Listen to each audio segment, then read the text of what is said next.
We live in a society shaped by the internet, which comes with its upsides and downsides. Much like anything, the internet is best used in moderation. Unfortunately, the internet has progressed to a point where using it in moderation is getting exceedingly difficult. I'm sure you've had moments where you've been scrolling for what feels like 10 minutes and then you look up and go, wow, it's been 6 hours. This isn't entirely your fault.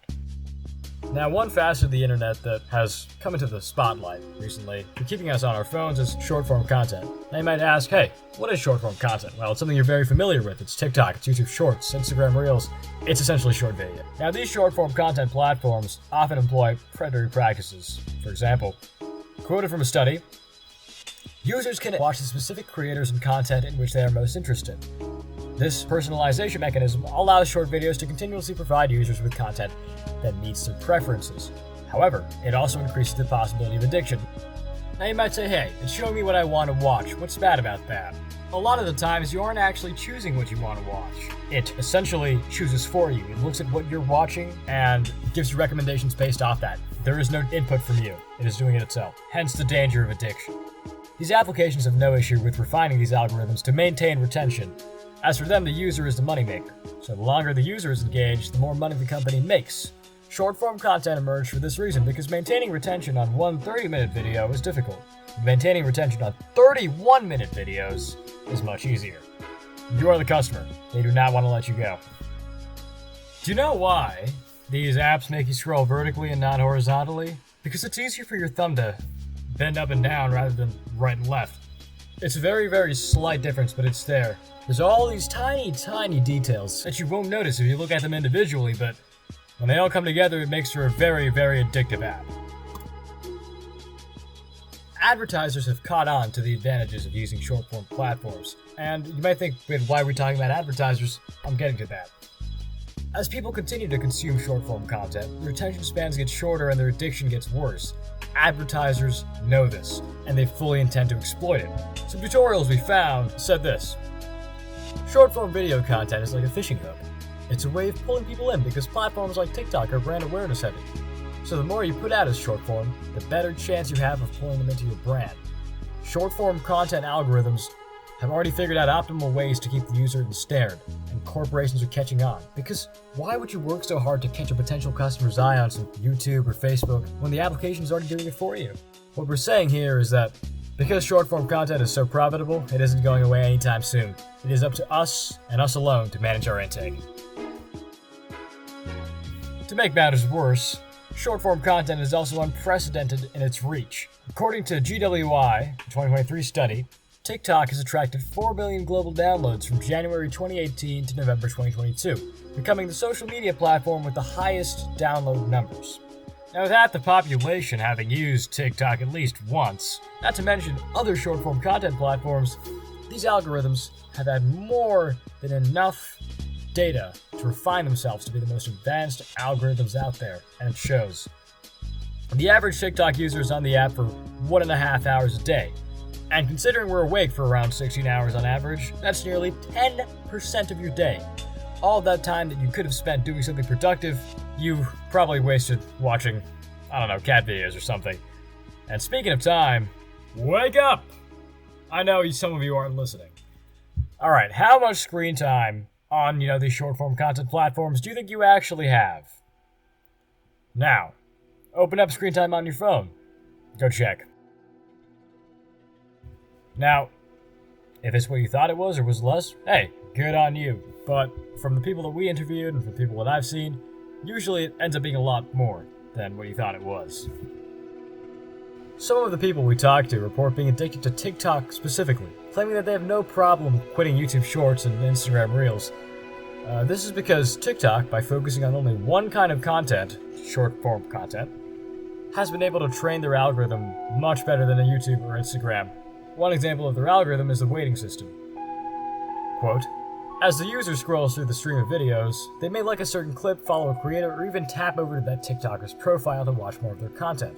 Sometimes, even extra seconds lingering on a short counts. Every one of these tiny actions carries a certain amount of weight in the algorithm and signals how much the user liked the content. Every decision matters, no matter how big or how small. These algorithms, they know you. probably better than you know yourself. There's a reason it's hard to stop scrolling. Think about it this way. It's a bit like trying to quit smoking, but instead of quitting smoking, a machine is predicting the moments your brain wants to smoke the most, and then it sneaks a cigarette into your mouth and lights it for you. Yeah, it's a far-fetched analogy, but you get what I'm saying. You could make the argument that there are upsides to short-form content. For example, being able to deliver information quickly and efficiently. However, to deliver information quickly and efficiently, the information has to be simplified. Now, a certain amount of simplification is good, but as the algorithm forces shorter and shorter videos, the explanations have to get simpler to accommodate. This leads to issues in the classroom, with students zoning out, no longer able to keep up with the detailed explanations of a teacher. It's not that bad right now, but it is slowly getting worse.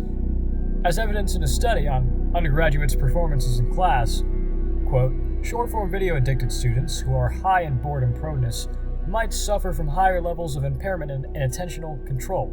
Individuals high in boredom proneness are also likely to have problems related to low attentional control. Now, essentially, this word salad says that their attention control and control over what they consume takes a turn for the worse, with the proven correlation that increased consumption of short-form content causes it. Now, this takes a toll on the teachers too. When your entire job is based off of teaching students and relying on student feedback, the job becomes a lot less enjoyable and more stressful when your students don't really want nor are capable of listening. We actually went and interviewed some teachers to see what they thought about short-form content in the classroom. Let's see what they say. We're going to start off by asking, what's your experience with short-form content? So my experience with short-form content is I watch plenty of TikTok videos and lots of Instagram reels, most of which are sent to me by my mother. So not much for like the social media front. I occasionally like stumble across YouTube shorts and things on Facebook. I tend to X them out. I don't like them very much. I don't particularly engage in much short form content. I do watch like some of the YouTube shorts, but for the most part, not as much. Experience with short-term content. I used to use it a lot more often when I was younger, like when I didn't have a full-time teaching job. I would use it for a good amount of time, but like per day. What do you think about the effect of short-form content on students in high school? Short-form content. I would say it's definitely influential on high school students. I think it definitely can become addictive. And it's very accessible for sure. And I know that you guys use like many more apps, including like Twitter and other stuff. So I think it definitely becomes a distraction. So I know there was something done when Vine was a thing years ago with the 6-second mark, and how people were saying that it caused a severe lack of the ability to engage in something, any long form thing. And that eventually turned into TikTok. Just my generation alone, I constantly catch my wife watching TV while having a phone and then engaging in something else. So we're already distracted and very easily distracted. So having these short-term content affects our ability to engage in longer form and be meaningfully aware of what's happening around us, because we're constantly given that dopamine hit of fast gratification. I would say in the last couple of years, it's overtaken the thing that students use to distract themselves primarily. I think a couple of years ago, you might see a student on Netflix for the majority of class, but more often than not, they're scrolling through like a TikTok feed and watching these very sort of microscopic length videos more now than anything. So you're saying it's gone from like watching a 30-minute video to watching 31-minute videos, kind of like that? Yeah, it has become like the primary mode of entertainment from what I can see. I definitely think that there's an impact in terms of just the way that my students not only attend to tasks at hand or like longer form tasks, but also in the way, specifically in the English setting, in which my students speak to one another. And it's really fascinating the impact that short form content has had on language and on the way in which we communicate with one another. I feel like based on some of these short form content trends, there is a lot of use of specific terminology. And I feel like by the time you catch on to what that technology is, as an adult and as a teacher, that terminology is gone. It's in the past. it's so over and we've moved on to something so different. Moves very fast, you're saying. Yes, yes. So, do you think that the students' overwhelming reliance on, checking their phone and short form content, do you think it's an issue? I do, but I think that it's an issue that we can maybe try to harness. I know that certainly myself and Mr. Tagenhorst doing that tic-tac-toe project that we do with our Crucible unit, I feel like that's our attempt to try to take the things that interest our students and to harness that in something that can be used in a classroom setting. And also too, I think that it's an issue that other teachers can maybe utilize to harness their students' interests. And I think it's one where students have to make the decision to put down the phone and say, you know what, like, I recognize that I enjoy this and that this makes me happy, but I also know that I need to do what I need to do. And I think that our students are very, very much capable of doing that. Absolutely, it is. I think it's reducing attention spans, although I can't prove that. It just feels that way when I watch people engage in that style of content. So, in your opinion, do you think there's a solution? And if there is a solution, what do you think the solution is? No phones. break everyone's phones in half. I don't know. I think the solution that's not legislative would be for people to develop the actual stopping cues they need.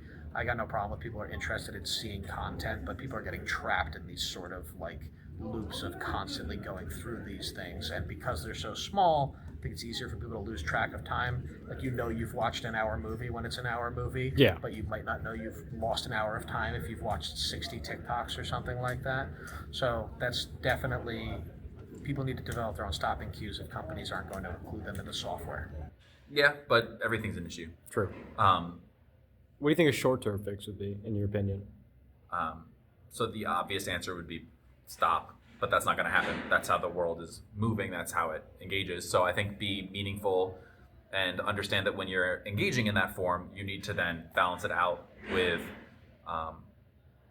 paying attention to providing opportunities for your brain to actually think, not constantly being engaged in that content, but taking a moment, walking outside and being in your thoughts. Because I think a problem that's going to show up over time is people not being able to stand being them because they're not ever having to spend time in their own brain. So I think making meaningful time, whether that's scheduled or just being more aware of having that time to themselves. Thank you for your time. No problem. All right. Thank you. Yep. Have a good day. You too. Well, thanks for your time, man. Have a good day. All right. Thank you. Of course.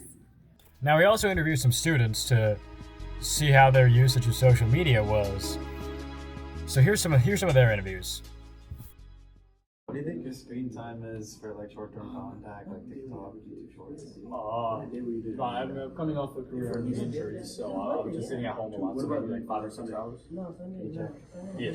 8 hours on Instagram. No, even 8 hours overall. So yeah, and there's 3 on YouTube. So I'm assuming most of the time you spend on Reels? Yeah. Okay. Apologies for the video quality for the next couple. I don't know what was going on with the Hans phone, but it recorded like he was from 2002. Please state your name for the camera.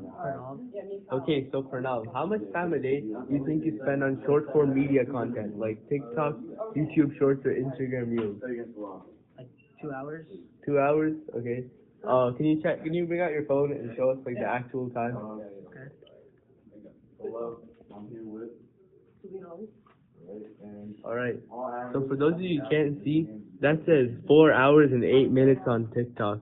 And that's kind of a big problem because it really highlights how much of an issue that you can't do that. Please state your name for the camera. Tanmay. Okay, so Tanmay, how long do you think you spend on short form media per day? I'm talking with TikTok, YouTube Reels, or YouTube Shorts, or Instagram Reels. I think 30 to 60 minutes an hour. Alright, between 30 to 60 minutes? Okay, so can you take out your phone and show us like how long you spend? Bring your camera over here. Bring your phone over here, yeah. So it says 5 hours and 40 minutes for those of you who can't see. All right. Hello. Do you use short form content? Yes! What is your preferred app for short form content? YouTube Shorts. All right. How many hours do you think you are on YouTube Shorts every day? Around an hour a day. Okay. Pull up your phone. Let's check what your phone says. Okay. We have 3 hours and 59 minutes. Wow. So, You think you were on TikTok, not TikTok, YouTube Shorts for 1 hour. You're actually on for 4 hours. We live in society. Now, we've talked about all these statistics and all this negativity. What's the point? Short form content can't actually hurt me, you're probably thinking. It might make me a little less attentive, but I can manage. Those teachers are just overreacting. Blah, blah. Well, let's bring those medical studies back. Specifically, the undergraduate study and the stress study. As it turns out, there is a correlation that we mentioned between short-form content usage and perceived stress, which is exactly what you think it is, how much stress you perceive in your day-to-day life. P.S.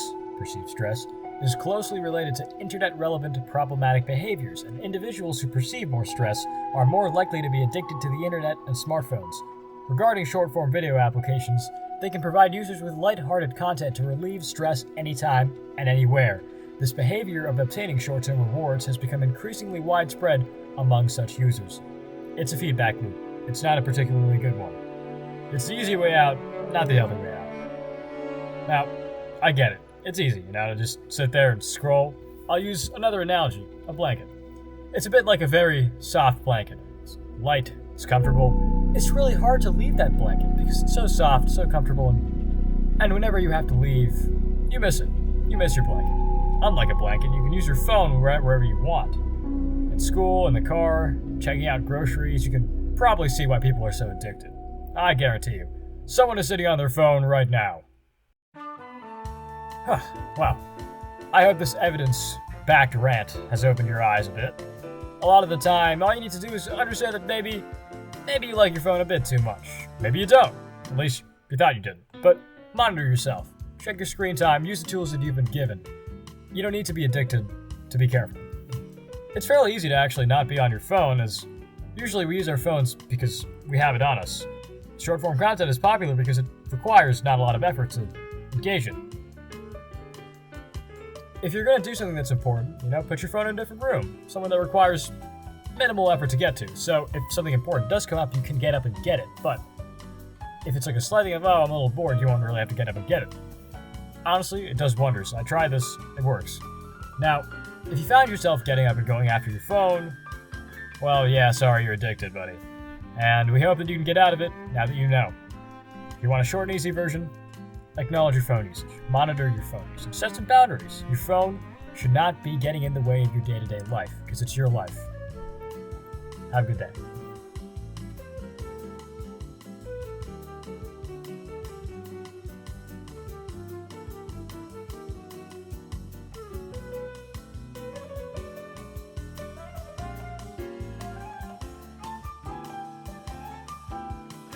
I do want to ask one question. You did say you used it a bunch back when you were younger. Did you find it addictive then? Was it hard to stop scrolling? Without a doubt. Even today, when I get home from work, everyone wants to wind down, and I may scroll for too long and then lose track of time to everyone else. So yeah, I would definitely say it's got its addictive traits, and especially when I was younger, a couple years younger, it was more addictive. Did you find a way to ever fix this? Kind of. At times I did take breaks from Instagram. I would deinstall it and temporarily reactivate my account. What else did I do? I never really set up screen time limits on my phone. I never did that. But And one last question. I actually read somewhere that there were teachers who were quitting because the short form content was taking over the classroom. Do you think that's the right thing to do, or do you think teachers should learn how to deal with this new issue? I think the profession changes rapidly with technology and emergent things that we're not familiar with, and a lot of teachers just think that their job isn't what they signed up for. I think whether or not it's the right thing, I think that's their choice whether or not they want to work that job. And if the job becomes too difficult for them to work, it shouldn't have to work it anyway. Okay. Well, thanks for your time, man.